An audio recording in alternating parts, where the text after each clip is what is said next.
কংগ্ৰেছৰ দৰে অৱস্থা হৈছে এতিয়া বিজেপিৰ। কংগ্ৰেছ আৰু বিজেপিৰ মাজত এটা পাৰ্থক্য আছে। বিজেপিয়ে ডেমেজ কণ্ট্ৰল দিব জানে আৰু শেহতীয়াভাৱে দেখিবলৈও পোৱা গৈছে তাৰ প্ৰমাণ।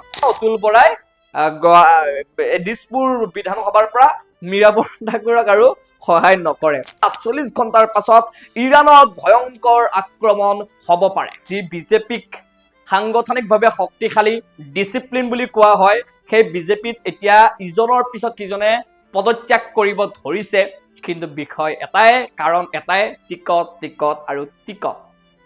আৰু এতিয়া শেহতীয়াভাৱে অমিয় কুমাৰ ভূঞা, বিহপুৰীয়াৰ বিধায়ক অমিয় কুমাৰ ভূঞা পদত্যাগ পত্ৰ দাখিল কৰিছে নিৰ্দলীয়ভাৱে ইলেকশ্যন খেলাৰ যুঁজাত। তপন গগৈয়েও পদত্যাগ পত্ৰ দাখিল কৰি নিৰ্দলীয়ভাৱে ইলেকশ্যন খেলাৰ কথা কৈছে। জয়ন্ত দাসে ইতিমধ্যে পদত্যাগ দিছে সকলে জানে, লগতে বিস্ফোৰণ ঘটাইছিলে নিৰ্দলীয়ভাৱে ইলেকশ্যন খেলাৰ পৰিকল্পনা। দিছপুৰৰ বিধায়ক অতুল বৰাই গুজৰি গুমৰি আছিল, ৰমেন্দ্ৰ নাৰায়ণ কলিতা অগপৰ গুজৰি গুমৰি আছে, আৰু এই আটাইকেইজনে এতিয়া এক প্ৰকাৰ বিদ্ৰোহ কৰিছিল। কিন্তু মই পূৰ্বে কৈছিলো কংগ্ৰেছ আৰু বিজেপিৰ মাজত এটা পাৰ্থক্য আছে। বিজেপিয়ে ডেমেজ কণ্ট্ৰল দিব জানে আৰু শেহতীয়াভাৱে দেখিবলৈও পোৱা গৈছে তাৰ প্ৰমাণ। বিজেপিয়ে ইতিমধ্যেই প্ৰায় অতুল বৰাক মেনেজ দিলে। দিছপুৰৰ বিধায়ক অতুল বৰাই যি বাঘ সিংহ কুলি কেতেকী সকলোৱে জানে অতুল বৰাৰ কথা। সেই অতুল বৰাই আজি আকৌ কৈছে যে তেখেতে ২৯ত গুৱাহাটী লোকসভাৰ পৰা ইলেকশ্যন খেলিব, টিকট দিবই লাগিব মোক, মই বিদায় লোৱা নাই ৰাজনীতিৰ পৰা, গতিকে ধন্যবাদ কাকো নিদিওঁ, এইদৰে কথা কৈছে। যে মুখ্যমন্ত্ৰীয়ে আশ্বস্ত কৰিছে, ডিমৌৰিয়াত গুৰুত্ব দিব দিছে। সেইকাৰণে এতিয়া অতুল বৰাই দিছপুৰ বিধানসভাৰ পৰা মীৰাবৰ ঠাকুৰক আৰু সহায় নকৰে। অতুল বৰাৰ কথা জনাই জানে আৰু কি ক'ব তেখেতৰ কথা। ঠিক আছে, অতুল বৰাক এৰিলো। ৰমেন্দ্ৰ নাৰায়ণ কলিতাও পদত্যাগ দাখিল কৰিছিলে। মুখ্যমন্ত্ৰী হিমন্ত বিশ্ব শৰ্মাই সাক্ষাৎ কৰিলে।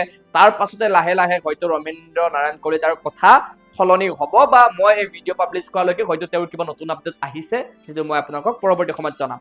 নমস্কাৰ, মই হীৰকজ্যোতি ডেকা আৰু উইথ হীৰক চাই থকাৰ বাবে আপোনাক বহুত বহুত ধন্যবাদ জ্ঞাপন কৰিছো। উইথ হীৰক চাবলৈ আৰম্ভ কৰিছে আৰু মোৰ এয়া নতুন প্ৰচেষ্টা।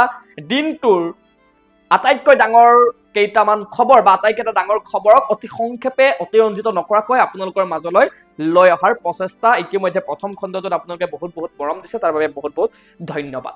চাই থাকিব, ভাল লাগিলে কমেণ্ট কৰিব আৰু শ্বেয়াৰ কৰিব, লগতে ছাবস্ক্ৰাইব কৰিব। খবৰৰ মাজলৈ আগবাঢ়িছো। প্ৰথমটো খবৰ আপোনালোকক দি ল'ব বিচাৰিছো যুদ্ধৰ।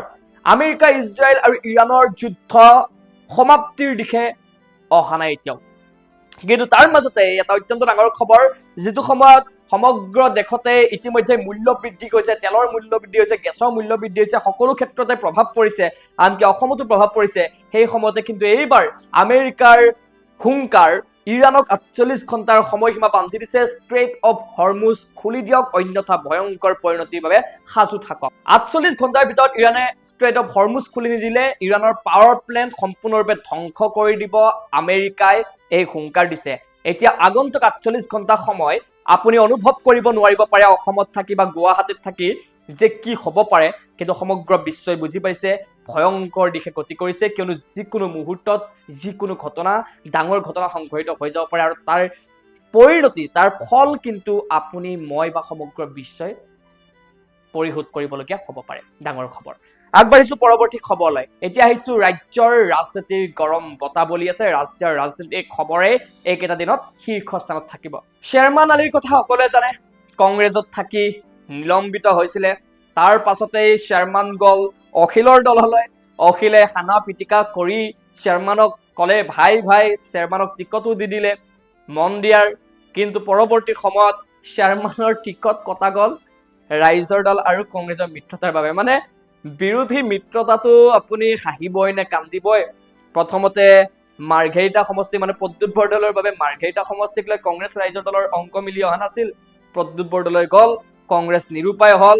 নিৰুপায় হয় মানে নাও বুলিলে টিঙৰ পৰা ননমা কংগ্ৰেছ সকলোৱে জানে, কিন্তু প্ৰদ্যুৎ বৰদলৈ যেতিয়া গ'ল মাৰ্ঘেৰিটা খালী হ'ল। এতিয়া কংগ্ৰেছ উপায়বিহীন। আগতে কংগ্ৰেছে সেই সময়ত কিন্তু বেলেগ এটা অহংকাৰী কংগ্ৰেছ হৈ আছিলে, যে অখিল গগৈ পাত্তাই দিয়া নাছিলে সেইটো সময়ত। মাৰ্ঘেৰিটা প্ৰদ্যুৎ বৰদলৈ গ'ল, মাৰ্ঘেৰিটা খালী হ'ল। কংগ্ৰেছে ভাবিলে নহয়, এতিয়া আমি লগ লাগিব পাৰোঁ, ৰাইজৰ দলৰ লগত মিত্ৰতা কৰিলে। কিন্তু কথাটো হ'ল, মানে যেতিয়া প্ৰদ্যুৎ আছিলে তেতিয়া অখিল গগৈ কটা গৈছিল, যেতিয়া অখিল আহিলে শ্বেৰমান কটা গ'ল। মানে শ্বেৰমানে কংগ্ৰেছত থাকিও কটা গৈছিল, ৰাইজৰ দলত গৈ ভাবিলে কিবা এটা, তাতেও কটা গ'ল। শ্বেৰমান আলী আহমেদৰ ৰাজনৈতিক যাত্ৰাটো বৰ্তমান এই ধৰণৰ চলি আছে। যি হওক, শ্বেৰমান আলী অৱশেষত পদত্যাগ কৰিল ৰাইজৰ দলৰ পৰাও। মানে এনেকুৱা হৈছে যে কৰ্পৰেট ছেক্টৰত যেনেকে কিছুমান মানুহে 2 দিন জইন কৰে, ভাল নালাগিল, ওলাই গ'ল, বেলেগ এটা চাকৰি কৰিল, সিটোৰ পৰা বেলেগ এটা। ৰাজনৈতিক নেতাবোৰ এতিয়া কি এনেকুৱা কৰ্পৰেট ছেক্টৰৰ চাকৰিয়াল হৈ পৰিছে নেকি? প্ৰশ্ন এনেকুৱা ধৰণৰ। গ'ল, 2 দিন থাকিল, বেয়া লাগিল, ওলাই গ'ল, খেলা হৈ গৈছে কিবা এটা। ঠিক আছে, শ্বেৰমান গ'ল, এইবাৰ তৃণমূল কংগ্ৰেছত গ'ল, আৰু তৃণমূল কংগ্ৰেছৰ পৰা ফাইনেলি মাত্ৰ 5 মিনিট কথা পাতি হেনো শ্বেৰমানে টিকটটো পাই গ'ল। ডাঙৰ খবৰ, শ্বেৰমানে এতিয়া প্ৰতিদ্বন্দ্বিতা কৰিব তৃণমূল কংগ্ৰেছৰ হয়। একে সময়তে দুলু আহমেদে নমিনেশ্যন উইথড্ৰ কৰিছে।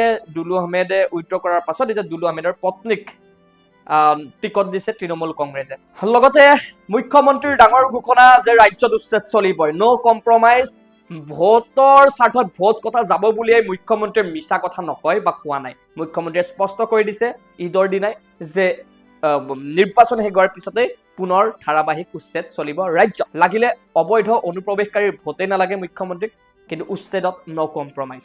ৰাজনৈতিক জগতৰ আৰু এটা ইণ্টাৰেষ্টিং খবৰ, জালুকবাৰীৰ সমষ্টিত মুখ্যমন্ত্ৰী হিমন্ত বিশ্ব শৰ্মাই প্ৰতিদ্বন্দ্বিতা কৰি আছে আৰু কৰিব, সকলোৱে জানে। কিন্তু আপোনালোকে জানেনে যে মুখ্যমন্ত্ৰীৰ বিৰুদ্ধে থকা প্ৰাৰ্থীগৰাকী কোন? আপোনালোকে জানেনে? সেই প্ৰশ্ন যদি জানে কমেণ্টত এতিয়াই লিখক।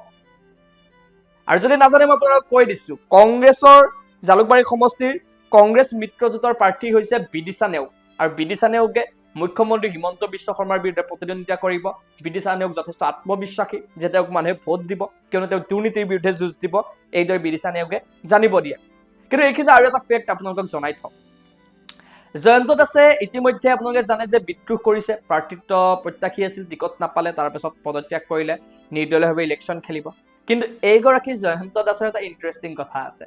এইগৰাকী জয়ন্ত দাসেও এদিন জালুকবাৰী সমষ্টিৰ পৰা প্ৰতিদ্বন্দ্বিতা কৰিছিল। কাৰ বিৰুদ্ধে জানেনে? হিমন্ত বিশ্ব শৰ্মাৰ বিৰুদ্ধে। হিমন্ত বিশ্ব শৰ্মাৰ বিৰুদ্ধে জয়ন্ত দাসে সম্ভৱতঃ 2005-2006, আপোনালোকে অকণমান এইটো চাই ল'ব, 2005 বা 2006 এনেকুৱা কিবা এটা চনতে প্ৰতিদ্বন্দ্বিতা আগবঢ়াইছিলে।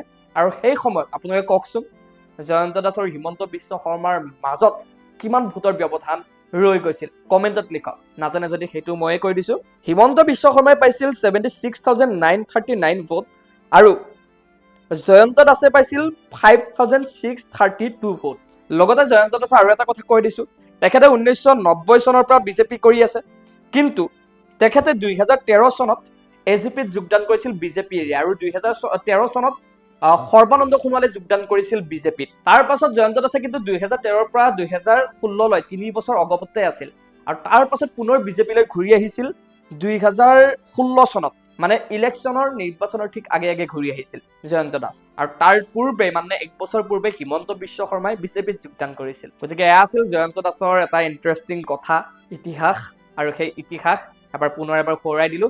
বাকী আজি এইখিনিয়ে, আপোনালোকক আজিৰ দিনটোৰ কেইটামান গুৰুত্বপূৰ্ণ খবৰ জনালো। যদি ভাল পাইছে আপোনালোকে লাইক, শ্বেয়াৰ, কমেণ্ট কৰিব, আৰু উইথ হিৰক আপোনালোকে চাব আৰম্ভ কৰিছে, ধন্যবাদ। ছাবস্ক্ৰাইবটো কৰি দিব যদি ভাল পাইছে, ধন্যবাদ।